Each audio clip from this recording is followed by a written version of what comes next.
How's it going, everyone? My name is Gingium, and welcome back to some Forza Motorsport 6. Today we are going to be doing the ultimate forced induction test. What forced induction, in Forza at least, is the best?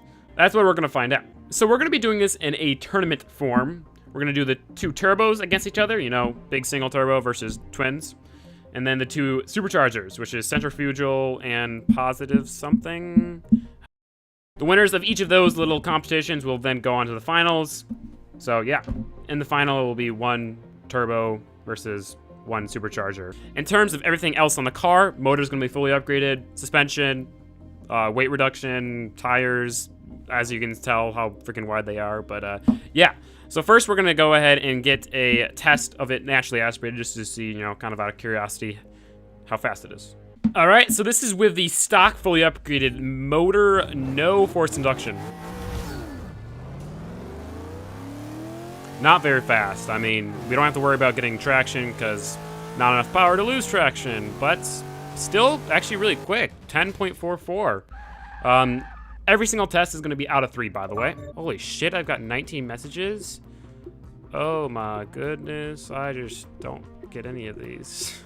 Thank you to everyone who sent me these. Okay, if I don't respond, it's because I'm in the middle of a video, by the way. Naturally aspirated, test 2. Wow, that was a bad launch.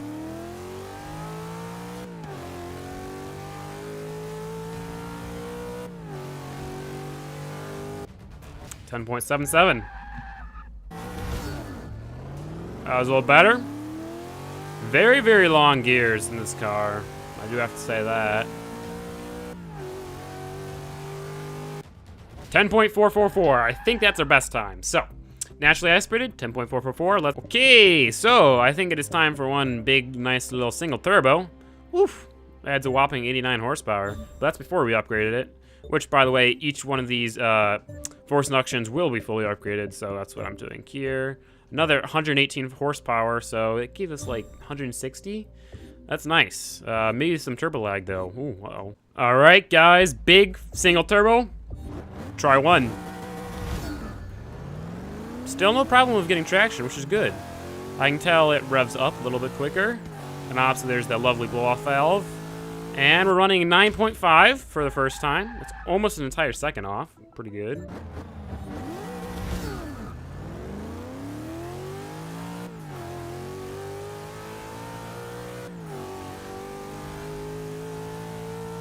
And a 9.376 for our second time.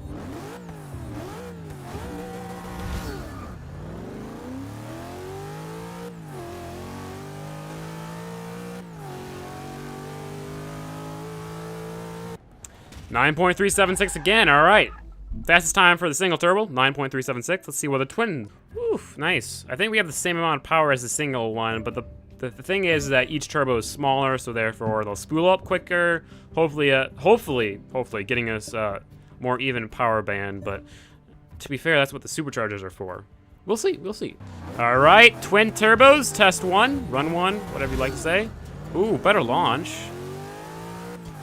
I'll be honest, doesn't feel any different than single turbo. Ooh. 9.393, a little bit slower than single turbo. Just a little bit.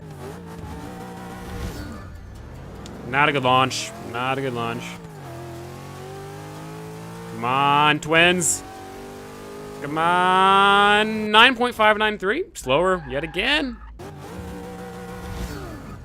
Good launch. All right. Now let's just get the shifts on point. 9.393 again. That is, let me check. Let me check. That is 0.02 seconds slower than a single turbo. What? Okay, wait, what? Okay.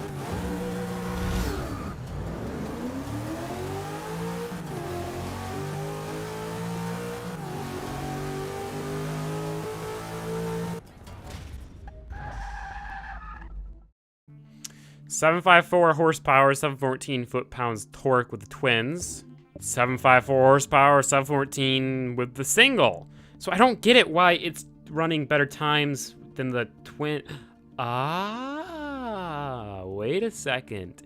It weighs less. That's the difference. But this still doesn't make sense to me because the twin turbos would spool up faster. But Forza may not account for that. I don't really know.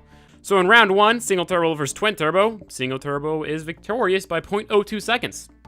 Let's move on to positive displacement supercharger and centrifugal supercharger.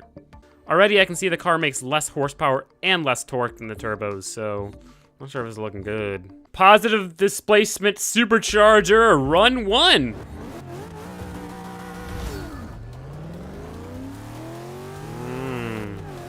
You know what this feels? Slow. And it wasn't awful. 9.744. Okay. Run 2.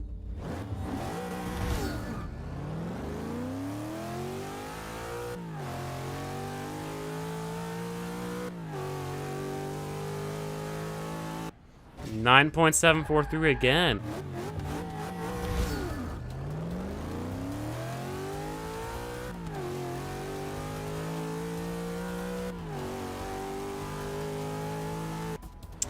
Wow, 9.744 again. I guess we know the time for positive displacement supercharger. Centrifugal supercharger, run 1.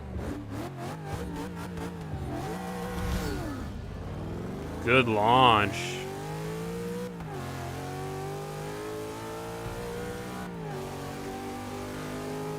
Cross the line at 9.977, just barely under the 10-second range. Run 2. Bad launch.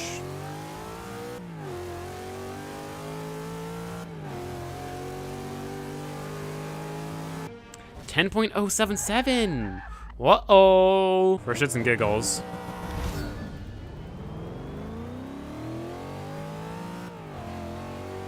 It does sound quite nice in here with the supercharger. I'll give it that. 10.143. All right. Well, let's write that down. And we've got our results.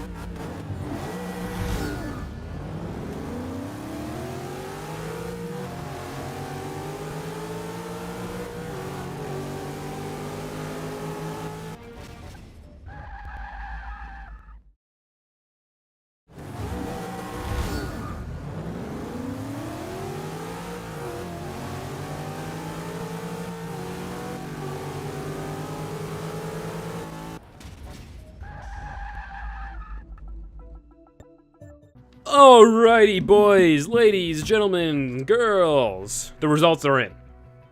The best time naturally aspirated was 10.44 seconds. The best time with a single turbo, fully upgraded, was 9.376 seconds. The best time with twin turbos, fully upgraded, was 9.39. The best time with positive displacement supercharger, fully upgraded, was 9.744. Best time with a centrifugal supercharger, sorry, I struggled there, fully upgraded, was 9.997. So as we go from left to right, we get slower and slower. Single turbo was indeed the fastest. Now, this isn't necessarily a great representation of real life. I do believe the twin turbos might be faster in real life because they spool up quicker, but I might be wrong. In Forza, however, single turbo is king. I'm glad this solved any arguments. I'm sure it really did. I'm sure it hasn't created any. Absolutely not. But guys, thank you for watching. If you're new, make sure to like and subscribe. Really helps me out. Have a great day. Check out some other videos, and see you next time. Peace. Peace. Single turbo, single snail. Fire snail. Fire sail. Zombies. Good game, good game.